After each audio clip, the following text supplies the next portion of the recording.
Imagine waking up one morning and finding out that overnight the rules have changed. Not because you missed a payment or broke a law, but because the government decided that simply living in your own home now carries a price tag you never agreed to pay. An extra £43,000 a year every year just for existing in the house you already own. Not a mortgage payment, and not an improvement cost, a tax that never stops coming as long as you have a roof over your head. It sounds impossible.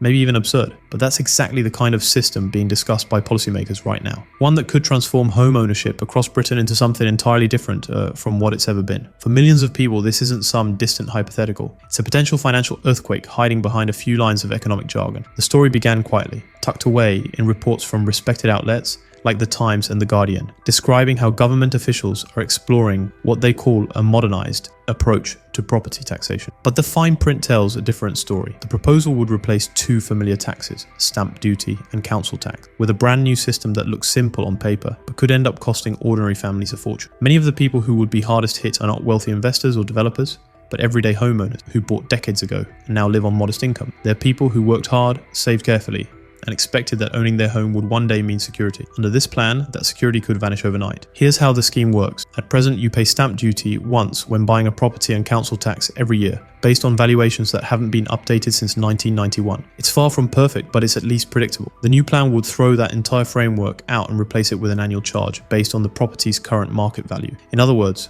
the more your home is worth, the more you pay every year.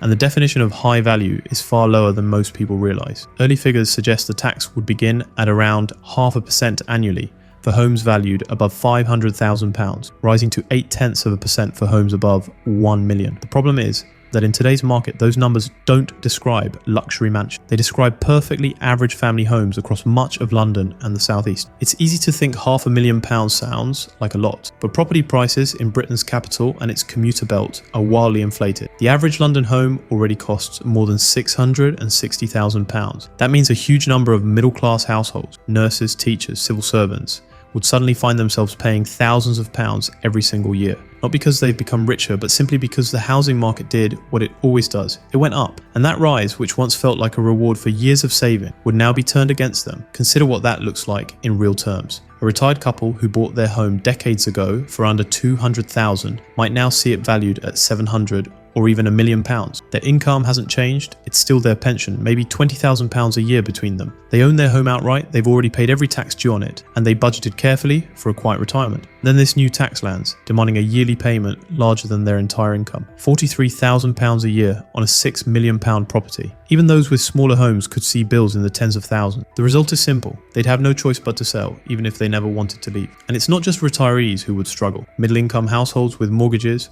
would be hit just as hard. Imagine finally saving up for a semi-detached in Greater London, stretching every pound to make the deposit. You're paying thousands a month on the mortgage, and now suddenly you owe thousands more every single year purely because of this new valuation-based levy. Home ownership, long seen as the foundation of financial stability, would become a never-ending burden. It gets worse. Insiders have suggested that the government might also pair this new annual tax with an additional charge when selling your home. So even if you're forced to sell because you can't afford the ongoing payments, you'd still face another heavy bill the moment you complete the sale. You'd be taxed for owning the home and taxed again for trying to escape the very system that pushed you out of it. That's not reform, that's punishment for playing by the rules. Supporters of the plan claim it's about fairness, that people living in valuable homes should contribute more to local services. But that argument ignores the reality that not all homeowners in expensive areas are wealthy. Many are asset-rich but income-poor people whose houses have appreciated beyond reason while their earnings stayed flat or vanished in retirement. They can't spend the value of their home without selling it, and they can't sell without triggering even more tax. It's a trap with no exit. Meanwhile, the ripple effects would distort the housing market itself. Think about properties priced just under the £500,000 mark. No one would want to push past that line because the moment a house sells for £1 more,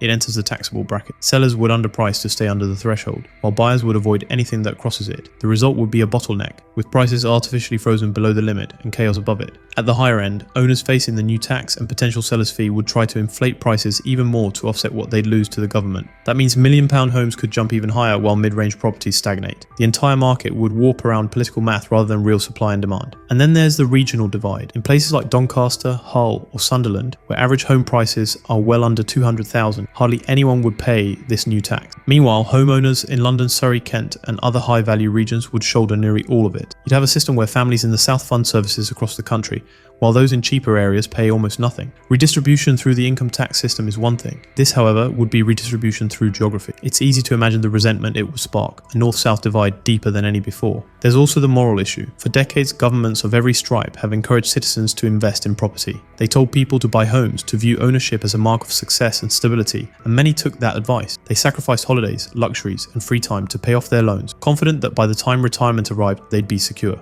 Now, with this plan, the same state that urged them to buy is preparing to penalize them for doing exactly that. It's not just financially ruinous, it's a breach of trust. Home is not a stock or a bond. It's where people build their lives, raise their children, and create memories. Treating it as a perpetual revenue stream erases that human reality. Imagine being 75, sitting in the home you've lived in for 40 years, and realizing the government now considers you a revenue problem rather than a citizen who's already paid your dues. You're told to downsize, move away, or start paying tens of thousands more every year, even though you did nothing wrong. That's not progress. That's cruelty disguised as policy. If introduced, this tax would also have political consequences that reach far beyond the property market. The proposal, believed to have the backing of senior figures in government, could alienate huge sections of the voting public overnight. Homeowners in their 50s, 60s, and 70s, people who vote in large numbers, would be furious. Younger families who've only just managed to buy would feel betrayed. Even lifelong supporters of the ruling party could turn away if they see their home turned into a liability by their own leaders. It's the kind of decision that could define an election, maybe even end a government's tenure altogether. And make no mistake,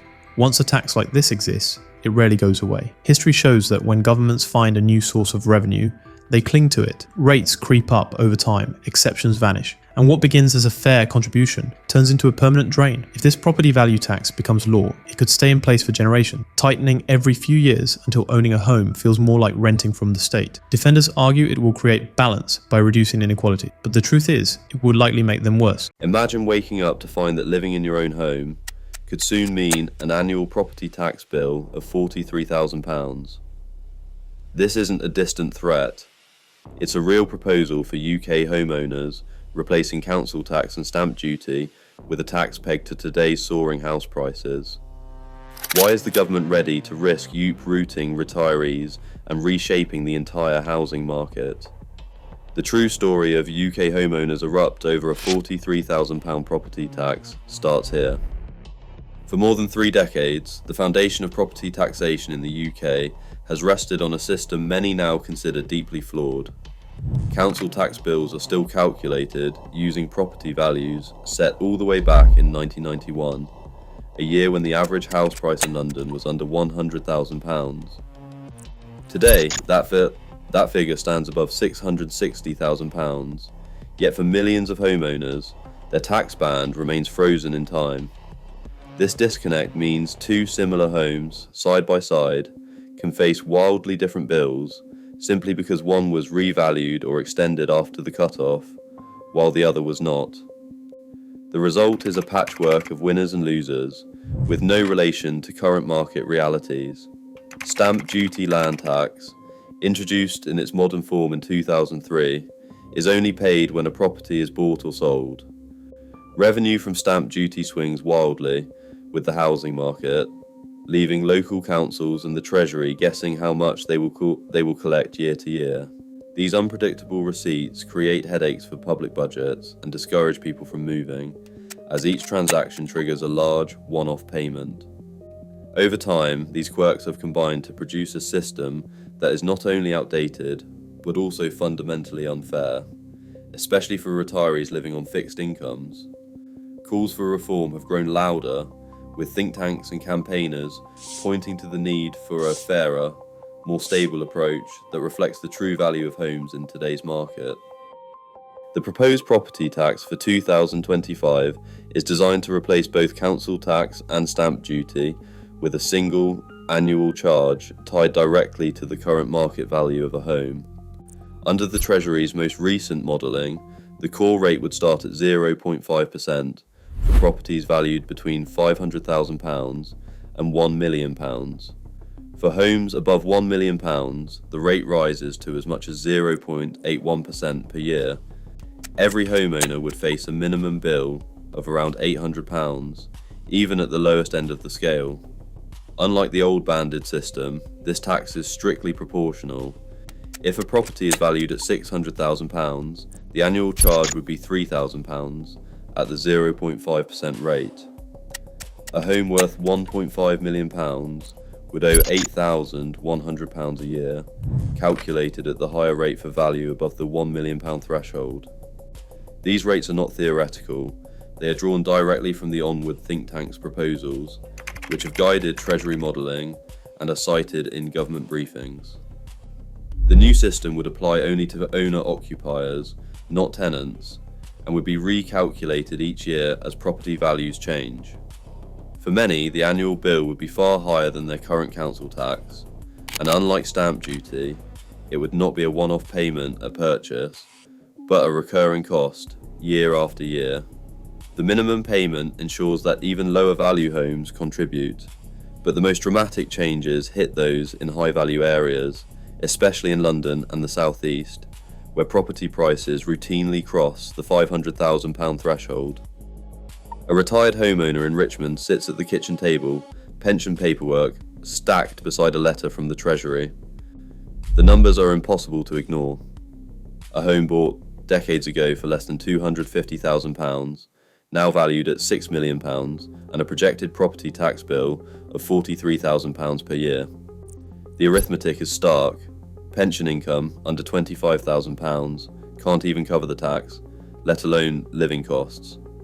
This isn't a story of luxury or excess, but of ordinary people trapped by rising house prices and a system that suddenly demands more than they have.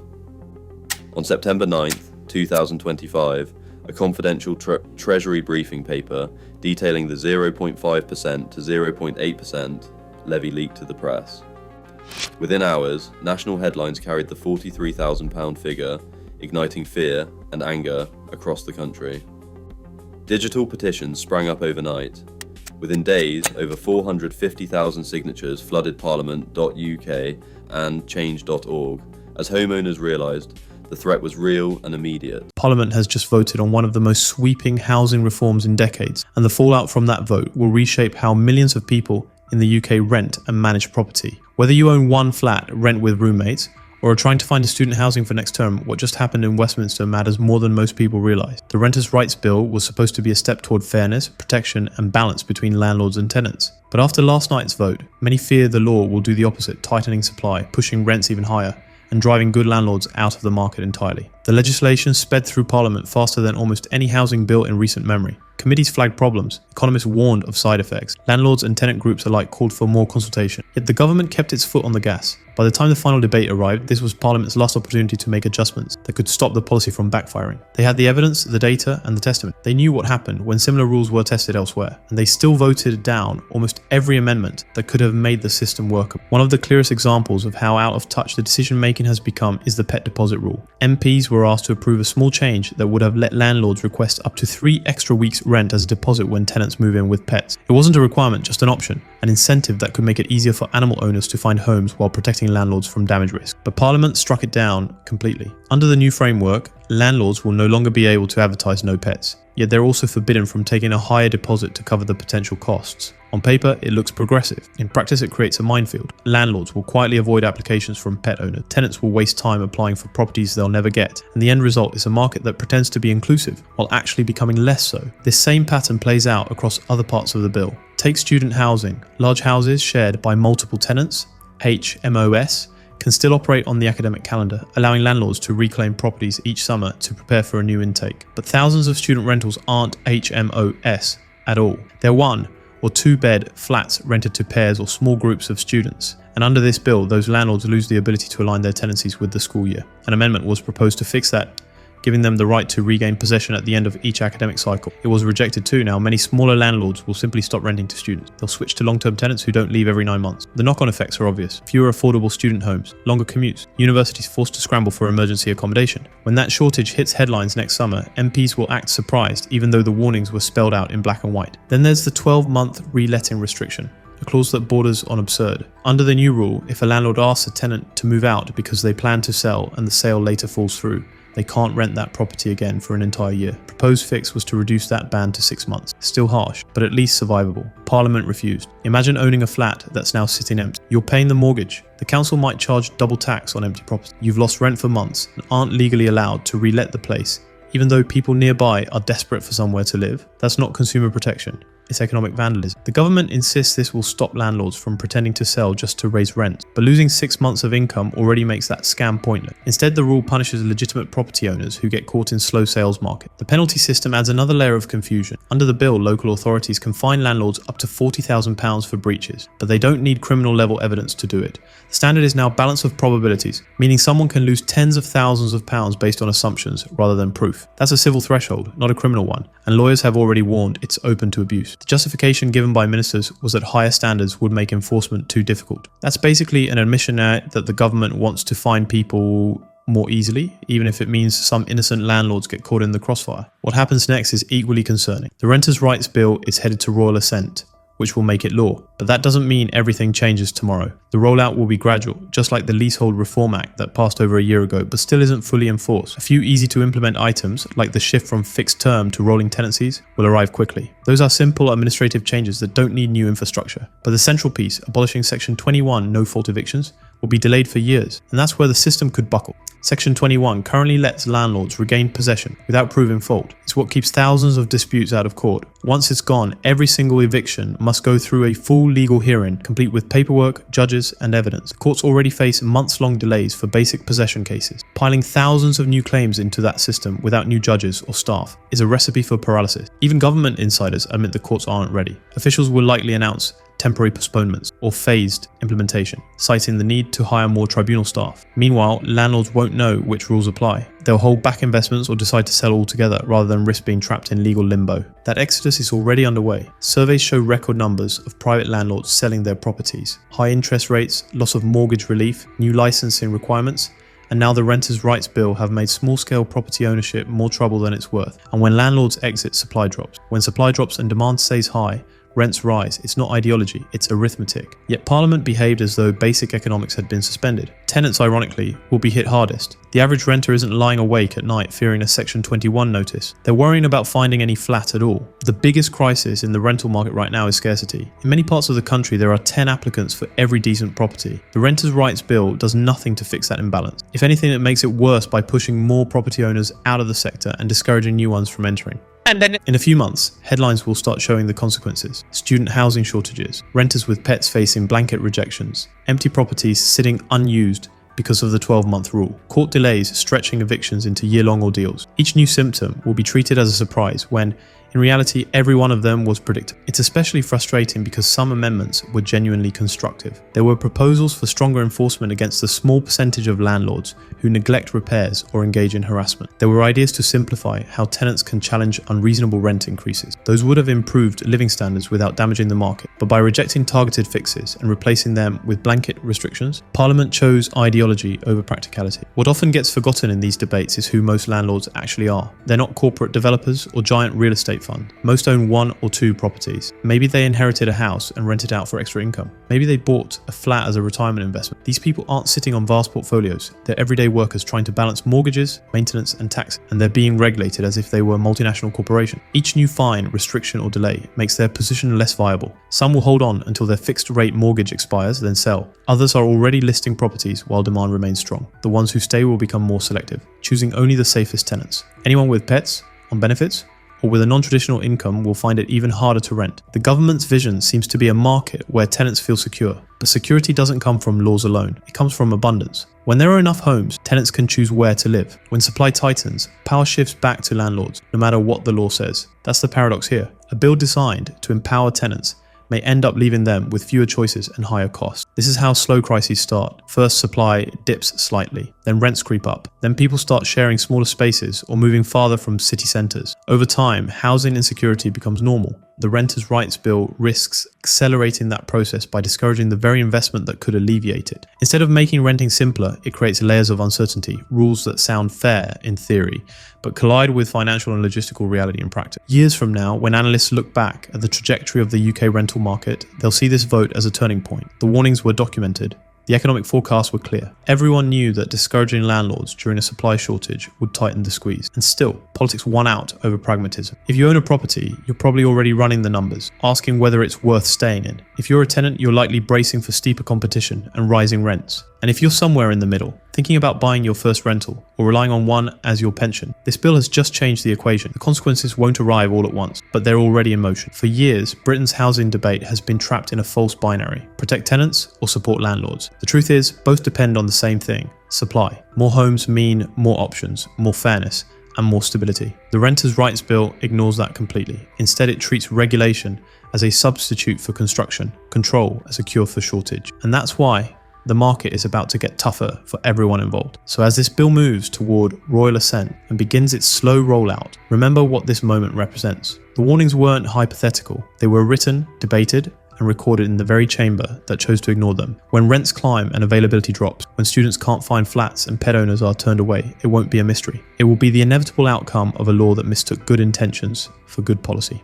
The UK housing landscape is doing something we haven't really seen since the aftermath of the financial crisis, and the consequences are going to reshape who buys, who rents, and who holds onto property over the next few years. While parts of London and the southeast are flat or even sliding, large chunks of the north and Midlands are seeing homes snapped up within days, with aggressive offers and multiple bidders circling the same listings. Beneath those headlines sits a quieter, far more dangerous shift. A wall of fixed-rate mortgages is expiring, and hundreds of thousands of households are about to collide with the cost of borrowing they didn't plan for. If you own, rent, or are waiting patiently with a deposit, the choices made in the next 6 to 18 months could protect thousands of pounds, or for the unprepared, vaporize them. Across England and Wales, the market has effectively split in two. On one side, cities like Manchester, Liverpool, Leeds, Sheffield, Newcastle, and parts of Glasgow are buzzing. New listings move quickly. Sensibly priced homes go under offer in a week, and anything beautifully presented can disappear before the second Saturday of viewings. On the other side, in outer London boroughs and more expensive commuter belts, asking prices have been nudged down in grudging steps. Sellers who held out in spring are quietly reducing in autumn, and buyers aren't rushing to meet them halfway.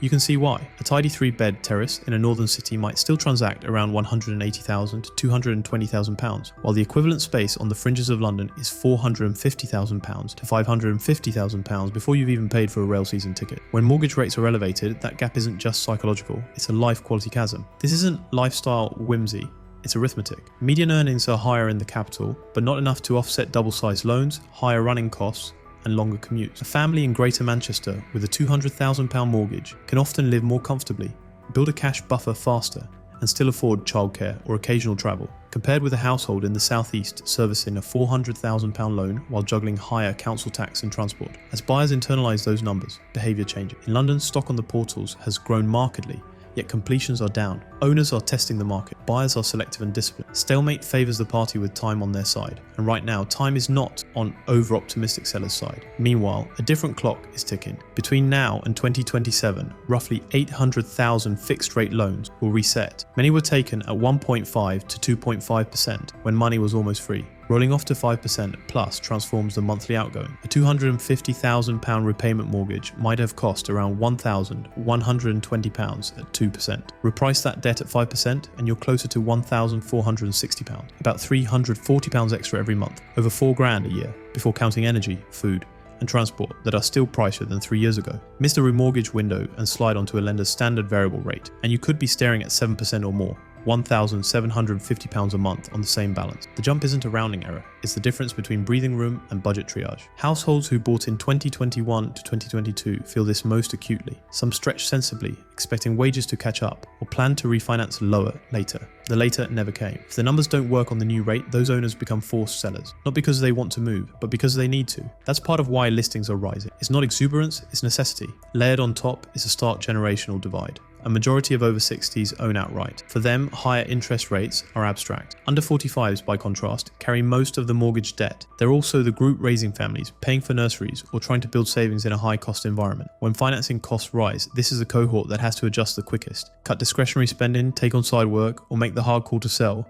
while there's still equity. Now bring landlords into the picture. The private rented sector is quietly rebalancing. Last year, nearly 1 in 5 landlords sold at least one property, while fewer than 1 in 10 bought. Recent surveys suggest more than 2 in 5 intend to trim portfolios or exit entirely over the next few years. Motivation varies. Some are fatigued by compliance and licensing. Others see net yields eroded by interest costs. Many are watching policy changes that increase friction.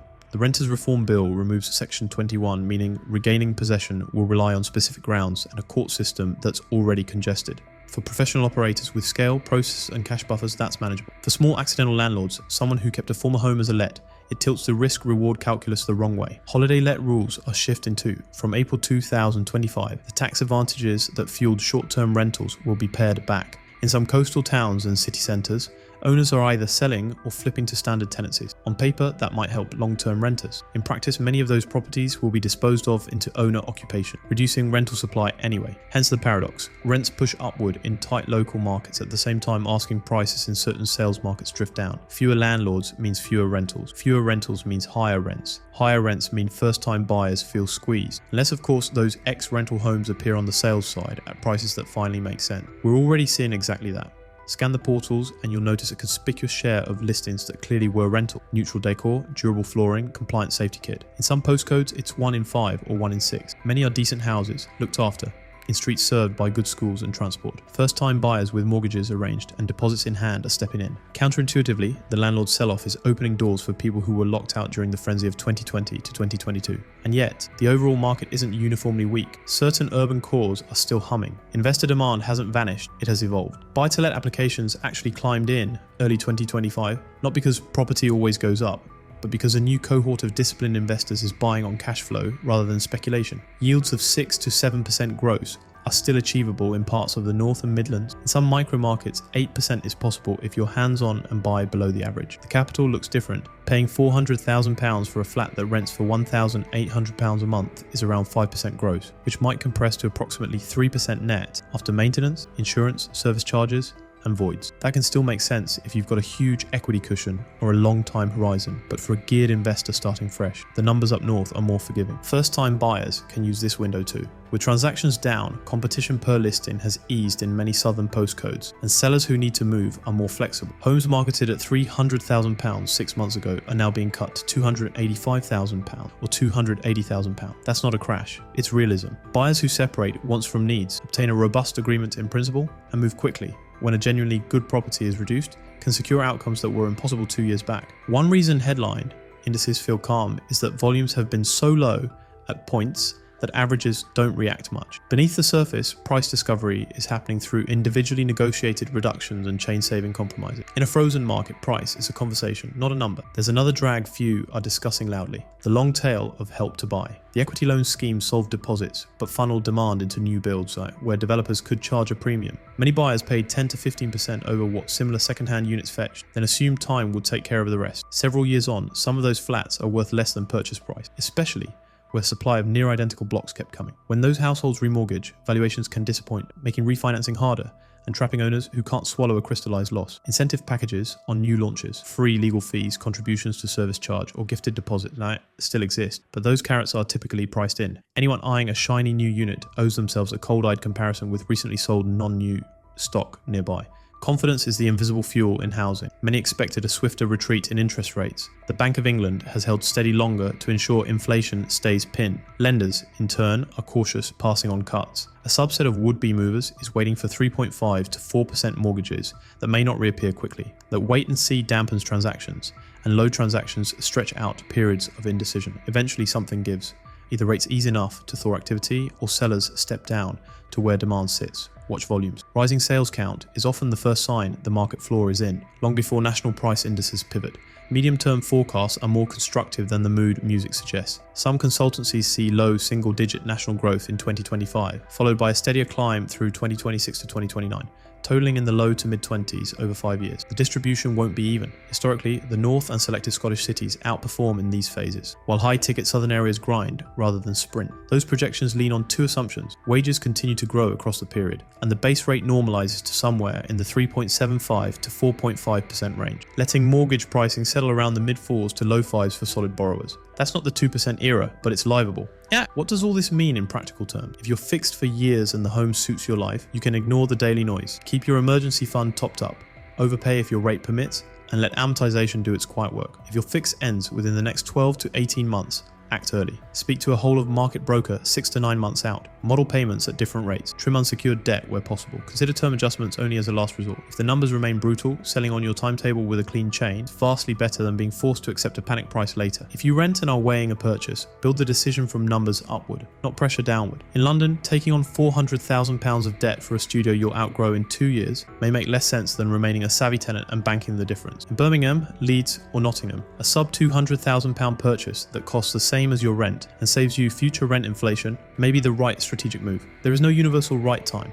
only the right math for your circumstances. If you're a landlord, the question is whether you're running a business or clinging to an era with prudent leverage and properties in resilient rental corridors, near hospitals, universities, logistics hubs, strong bus and rail. Good tenancies remain plentiful. Budget for compliance, licensing, and repairs with a margin of safety. Underwrite deals at a conservative interest assumption. If the spreadsheet only balances with optimistic rates and zero voids, it isn't a deal.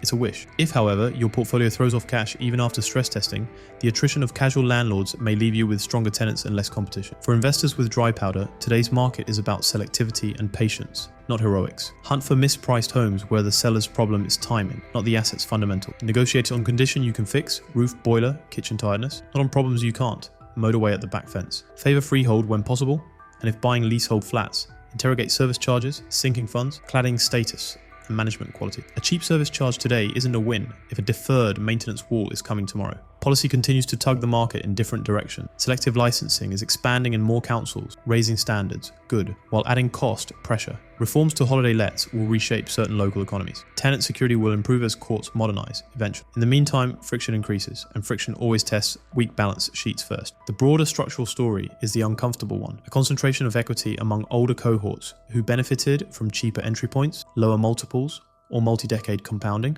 alongside younger cohorts who face high price to income ratios and dearer loans. That imbalance shows up in parental gifts, living inheritances, and multi-generational strategies to help first-time buyers. It isn't inherently unfair. Time does what time does, but it requires realism. Either prices stagnate long enough for wages to catch up, policy intervenes to expand supply meaningfully, or mobility patterns continue shifting northwards and outwards as households chase value. None of this screams crash, and none of it whispers boom. What we have is a reshaping phase where capital and people migrate toward affordability, where professionalization replaces hobbyism in the rental market, and where the winners are those who let data, not headlines, steer decisions. If you're selling in the south, price where the buyers are, not where your neighbor sold in 2021. If you're buying in the north, don't confuse cheaper than London with good value. Work through rents, yields, tenant demand, and resale depth. If you're remortgaging, be early, be organized, and be realistic about what your budget can bear. Signals to watch in the near term: weekly mortgage product counts and average fixed rate quotes, monthly sales agreed versus new listings,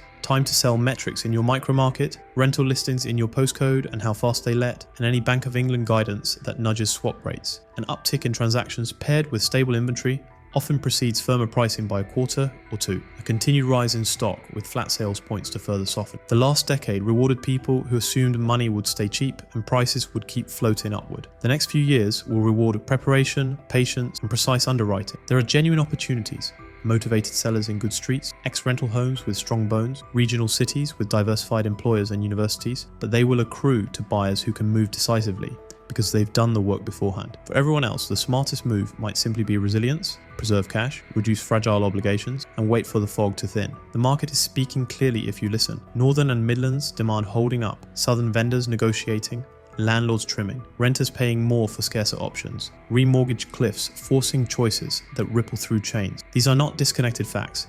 They are parts of the same mechanism adjusting to a new cost of money. Read them well, and you'll navigate the turn. Misread them, and the market will do what it always does: transfer money from the impatient to the prepared. Something enormous just shifted in the UK housing market, and almost no one is paying attention. Behind the headlines and political noise, new mortgage rules have quietly taken effect. Thousands of landlords are exiting, and powerful corporations are quietly buying entire neighbourhoods. The government is floating tax ideas that could reshape property ownership for a generation. And the strange part is that these changes, which seem unrelated on the surface, are all feeding into each other. Whether you rent, own, or are still saving for your first deposit, what's unfolding right now is going to shape your financial reality for years to come. It began with a document most people never read. In March, the Financial Conduct Authority issued guidance that at first glance looked like another bit of bureaucratic language. But what it actually did was loosen some of the toughest borrowing standards in modern British history. Since the 2008 crash, every buyer has been forced to pass strict stress tests, before a bank would even consider a mortgage. These weren't just affordability checks. They tested how a borrower would cope if interest rates suddenly jumped by several points. The idea was simple. Make sure people don't buy more than they can handle and prevent a repeat of the financial collapse. For years, that logic made sense. But when rates began falling again in 2025, lenders were still testing borrowers as if a crisis was right around the corner. That's when regulators stepped in. The FCA told lenders they were allowed to use more realistic assumptions about future rates, instead of those punishing reversion levels that had locked out entire groups of potential buyers. They reminded banks that the purpose of consumer protection isn't to exclude people who can actually afford to borrow. It's to make sure the loans they take are fair. The message was subtle, but unmistakable. Start approving more people. Within months, another major update arrived. In July, the FCA overhauled the mortgage rulebook, cutting down layers of red tape and streamlining how borrowers could switch products or shorten repayment terms. Refinancing suddenly became easier. You could approach a lender and discuss a deal without triggering the usual avalanche of formal advice requirements. For the first time in years, the system felt as if it was trying to get money flowing again instead of choking it off. And there was more. A long-standing rule that limited how many high loan-to-income mortgages a lender could issue now only applies to institutions writing over £150 million in loans per year. That means dozens of smaller lenders are free to offer 5 or even 6 times income, something that had been virtually impossible for a decade. Combined with a new government-backed guarantee scheme for smaller deposits, it has become significantly easier to borrow large sums again. But that raises an uncomfortable question. Is this really about helping buyers, or is it about keeping prices high? When you make it easier to borrow, demand rises. When demand rises faster than supply, prices climb. Regulators know this, policymakers know this, yet they are encouraging it anyway, because what they fear more than anything else is a housing correction. The irony is that supply is already increasing. Both Rightmove and Zoopla have reported the largest number of homes for sale in more than 10 years. On paper, that should be a dream scenario for buyers. More listings, more competition among sellers, and better deals. But demand is only up a few percentage points, nowhere near enough to match the surge in properties hitting the market. That imbalance is giving buyers new leverage for the first time since before the pandemic, but it's also revealing something deeper. Many people are selling not because they want to, but because they have to. Those who bought during the pandemic, when fixed rates were hovering around 2%, are now facing the end of those deals. Their monthly payments have ballooned by as much as half. Even with the recent relaxation in mortgage rules, tens of thousands simply can't afford to refinance. Instead of defaulting, they're cashing out. Agents across the country are seeing a wave of forced sellers. Families who can't sustain the new payments but don't want to lose everything. Homes that would have sparked bidding wars just 2 years ago are sitting for weeks, sometimes months. That rush of new listings is a symptom of stress, not confidence. And the government knows it. Looser lending standards aren't just about supporting first-time buyers. They're a way to keep the market moving, to prevent a chain reaction that could send prices tumbling. Because if the housing market stalls, the entire economy shakes. Home values are tied to consumer spending, retirement savings, and banking stability. A broad decline in property prices doesn't just hurt homeowners, it erodes the foundation of Britain's financial. While regular owners are being squeezed, another group is quietly positioning itself to profit. The renters' reform agenda, designed to strengthen tenant rights, has had an unintended side effect. Small landlords are leaving in droves. Many of them own just 1 or 2 properties and treat their tenants like extended family, often keeping rents steady for years. But new regulations, reduced tax relief, and growing uncertainty are pushing these small owners out. The government's own research backs this up. According to the English Private Landlord Survey, large landlords, those with 5 or more properties, are twice as likely to evict tenants and far more likely to raise rents both between and during tenancies. In contrast, small landlords tend to hold rents steady and work with tenants during hard times. Yet those are the very landlords now disappearing from the market. They're being replaced by bigger players, the ones driven purely by spreadsheets and return on investment metrics. What's emerging is the same pattern that has transformed other industries. Independent cafes replaced by multinational chains, local shops outcompeted by logistics giants, human connection replaced by algorithms. In housing, the same consolidation is happening quietly and it's accelerating fast. Institutional investors, some of the biggest names in global finance, are buying property at scale. BlackRock, Lloyds, Legal & General, Granger, and others now control tens of thousands of homes. They don't just buy individual properties, they purchase entire developments, often before the public even sees them listed. BlackRock has even invested in brick manufacturers, securing influence over the raw materials that build the homes themselves. When you own the supply chain, the construction and the final product, you've turned housing into a vertical monopoly. Why are they doing it? Because housing has become the perfect investment vehicle. Inflation makes rent go up, while debt becomes cheaper in real terms. Unlike tech stocks or volatile commodities, people will always need a place to live. Rent is one of the few payments that almost never stops, no matter what happens in the wider economy. These corporations understand that shelter isn't just a basic need. It's a commodity with nearly inelastic demand. For tenants, that shift changes everything. When your landlord is a person, you can negotiate, delay a payment, or appeal to empathy. When your landlord is a corporation, decisions are made by algorithms, rent increases are automated, maintenance budgets are optimized, and eviction processes are streamlined. You become a metric on a quarterly earnings report. This isn't the end of buy to let, it's the industrialization of it, and it's leading to a future where most renters deal not with people, but with property funds. The smaller landlords being forced out are handing their assets directly to institutional buyers, consolidating power in fewer, far richer hands. That shift won't just reshape renting, it could redefine what home ownership even means in the UK. And while all this is happening, another debate is quietly simmering inside government offices. Property taxes, already one of the biggest sources of revenue for the Treasury, are being reimagined. Last year, nearly £15 billion came from stamp duty alone, even with lower transaction volume. That success has emboldened policymakers to explore an even bigger prize, a land value tax that could replace both council tax and stamp duty. Leaked discussions suggest such a levy would target properties valued above £500,000. It's being sold as a way to make the system fairer and shift the burden toward wealthier owners. But wealthy in this case often just means owns a modest home in the south of England. In many parts of London and the southeast,